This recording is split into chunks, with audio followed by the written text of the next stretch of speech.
Hello students, how are you? We are going to study advertisement in class 12th English.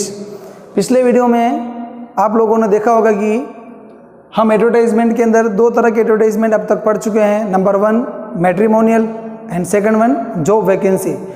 दोनों के important facts points कौन कौन से अपने को माइंड में रखना है ये अपन ऑलरेडी पढ़ चुके हैं। आज अपन बात करने जा रहे हैं एडवर्टाइजमेंट के अंदर थर्ड नंबर का एडवर्टाइजमेंट लॉस्ट एंड फाउंड।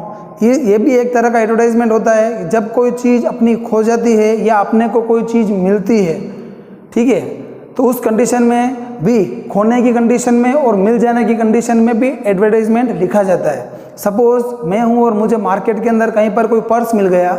अब मैं ईमानदार हूँ सपोज़, और मुझे वो पर्स नहीं रखना और मैं चाहता हूँ कि वो पर्स सही बंदे तक वापस पहुँच जाए। उसके लिए मैं क्या करूँगा, एक एडवर्टाइजमेंट लिखूँगा न्यूज़पेपर के अंदर कि भाई मुझे इस तरह का एक पर्स मिला है जिसके अंदर नेम एड्रेस वगैरह जो भी है वो हाइड रखना है, और जो कंसर्न बंदा है वो विथ प्रूफ मेरे से इस नंबर पर कांटेक्ट करे। जब वो मेरे से कांटेक्ट करेगा तो मैं उससे आईडी प्रूफ वगैरह मांग लूँगा। अगर वो सही सही बता देता है तो मैं समझ जाऊँगा कि ये पर्स वाकई में इसी बंदे का है और मैं उसको लौटा दूँगा। तो इस तरह से मुझे एडवर्टाइजमेंट लिखना होगा। पर्स की थोड़ी आइडेंटिफिकेशन मुझे देनी होगी कि पर्स कैसा है, पर्स के अंदर क्या क्या डॉक्यूमेंट्स है, कितना अमाउंट पड़ा हुआ है, ठीक है। लेकिन नाम पता मैं नहीं बता सकता क्योंकि जिस बंदे का होगा वो आईडी प्रूफ लेकर आएगा, वरना कोई भी उठ के लेने आ सकता है। उसी तरह अगर आपकी कोई चीज़ खो गई है, ठीक है, आपको कोई चीज़ मिली है और आप उसको लौटाना चाह रहे हो तो इस तरह से करना। लेकिन अगर आपकी कोई चीज़ खो गई है और आप चाहते हो कि किसी को मिले और वो आप तक पहुंचाए, तो उसके लिए भी आप एडवर्टाइजमेंट दे सकते हो कि भाई मेरी इस तरह की एक आइटम थी जो इस कहीं पर खो गई है जिसके अंदर इसी तरह के डॉक्यूमेंट थे, किसी बंदे को अगर मिले तो प्लीज़ इस कॉन्टैक्ट पर लौटाना। और उसको हो सकता है आप कोई रिवॉर्ड वगैरह भी देना चाहो तो दे सकते हो। कितनी बार ऐसा होता है कि सपोज कोई बहुत इंपॉर्टेंट डॉक्यूमेंट होता है तो जो आपको सही सलामत वापस चीज़ ला के देता है तो आप उसको प्राइज़ देते हो कि थैंक यू वेरी मच, तुमने मेरा बहुत बड़ी हेल्प करी है, इसके लिए तुम्हारा ये प्राइज़ बनता है।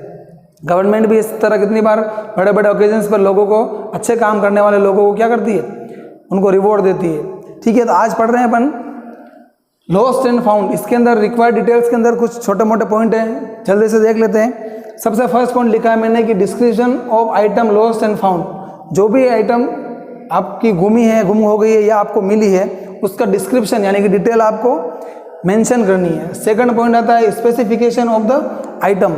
आइटम जो मिला है आपका उसकी स्पेसिफिकेशन क्या है, मतलब क्या स्पेसिफिकेशन यानी क्या उसके अंदर ऐसी स्पेशल बात क्या थी वो अपने को मेंशन करनी, चाहे वो आपको मिली हो चाहे आपकी खो गई हो, उसकी एक स्पेशलिटी इंपॉर्टेंट बात जो है उससे जुड़ी हुई आपको वो भी मेंशन करनी है। थर्ड बात आता है लोकेशन, व्हेन, वेयर, फाउंड और लॉस्ट। फिर उसके बाद आपको लोकेशन मेंशन करनी है कि कहाँ पर आपको कोई चीज़ मिली है या किस जगह पर आपकी कोई चीज़ खो गई है, और डेट और टाइम भी डालना है कि इतनी बजे और इस दिन मेरे को ये चीज़ मिली है और इतनी बजे और इस दिन मेरी कोई चीज़ खो गई है। दोनों कंडीशन में आपको लोकेशन लिखनी है और आपको क्या करना है, डेट और टाइम वगैरह भी मेंशन करना चाहिए। फिर है रिवॉर्ड लॉस्ट होने की कंडीशन में, ठीक है ना, आपकी कोई चीज़ खो गई है और आपको चाहते हो कि वो चीज़ आप तक पहुँचे, तो उस कंडीशन में अगर आप थोड़ा बहुत रिवॉर्ड की बात करोगे तो बंदा आप तक वो चीज़ जल्दी से पहुँचाएगा, ठीक है। तो ये भी एक इम्पोर्टेंट फैक्ट है जो अपने को मेंशन करना चाहिए अगर सिचुएशन लॉस्ट वाली हो तो। और लास्ट में एक कॉन्टैक्ट और एड्रेस। कॉन्टैक्ट एड्रेस अपने को लिखना ही है ताकि पर्टिकुलर गिवन एड्रेस या कॉन्टैक्ट नंबर पर आप तक वो चीज़ पहुंच जाए या आप उस तक पहुंचा सको, ठीक है ना। तो ये कुछ इंपॉर्टेंट बातें थी जो लॉस्ट एंड फाउंड एडवर्टाइजमेंट के अंदर हमारी हेल्प करेगी। अब देखते हैं अपन इसका एक एग्जाम्पल में सिंपली एक छोटा सा एग्जाम्पल है कि 12th क्लास का एक लड़का है जिसका नाम दीपक है। उसका एक ब्लू कलर का बैग स्कूल के अंदर 4th पीरियड में खो गया है, ठीक है ना। तो वो एक एडवर्टाइजमेंट निकाल रहा है कि उसका बैग अगर किसी को मिल जाए तो वो प्रॉमिस कर रहा है कि उसको वो चाय और नाश्ता ज़रूर कराएगा।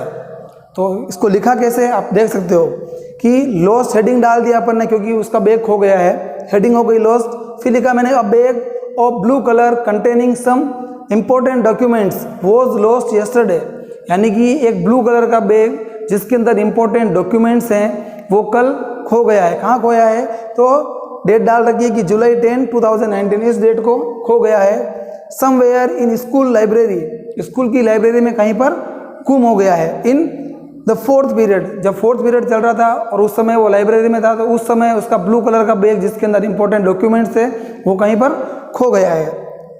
ठीक है ना। Finder is requested to deposit to same in school, ठीक है ना। जिस किसी को भी ये बैग मिल जाए उससे रिक्वेस्ट है कि वो इस बैग को स्कूल के अंदर ही वापस क्या कर दे, डिपॉजिट कर दे, सबमिट करवा, ताकि वहाँ से मुझे मिल जाए। या फिर हो सकता है कि और द अंडर साइन, या तो स्कूल के अंदर सबमिट करवा दे या फिर नीचे जिसके साइन हो रहे हैं यानी जिसने लिखा है उस तक ये चीज़ पहुँचा दे, ठीक है ना। T and refreshment is promised, मैं वादा करता हूँ कि उसको चाय और नाश्ता मैं मेरी तरफ से करवाऊँगा। लिखने वाला दीपक है और जो 12th A का स्टूडेंट है। तो 12th A के दीपक नाम के स्टूडेंट का ब्लू कलर का बैग हो गया जिसके अंदर इंपॉर्टेंट डॉक्यूमेंट थे। तो उसने किस तरह से एक एडवर्टाइजमेंट प्रिपेयर किया है। तो इस तरह आप चाहें तो आप भी अपने लेवल से एडवर्टाइजमेंट प्रिपेयर कर सकते हैं, ठीक है। 3 तरह के एडवर्टाइजमेंट हम अब तक पढ़ चुके हैं, ठीक है। होप करता हूँ कि आपको अभी तक सब कुछ अच्छे से समझ में आ रहा होगा। आपको इसकी अच्छे से प्रैक्टिस करनी है। मैं एग्जाम्पल के तौर पर एक एडवर्टाइजमेंट ले रहा हूँ, आप इसकी घर पर न्यूज़पेपर के अंदर बहुत सारे एडवर्टाइजमेंट आते हैं। क्लासीफाइड करके एक पेपर होता है, पूरा पार्ट होता है, उसके अंदर बहुत सारे एडवर्टाइजमेंट होते हैं। तो आप वहाँ से कट करके अपनी कॉपी में स्टिक भी कर सकते हो और अपने मन से आप अच्छे एडवर्टाइजमेंट प्रिपेयर भी कर सकते हो। इससे आपकी एडवर्टाइजमेंट लिखने की स्किल डेवलप होगी। होप करता हूँ अब तक आपको सब अच्छे समझ में आया होगा। फिर मिलते हैं अपन अगले वीडियो में अगले टॉपिक को लेकर। तब तक के लिए thank you very much, good bye.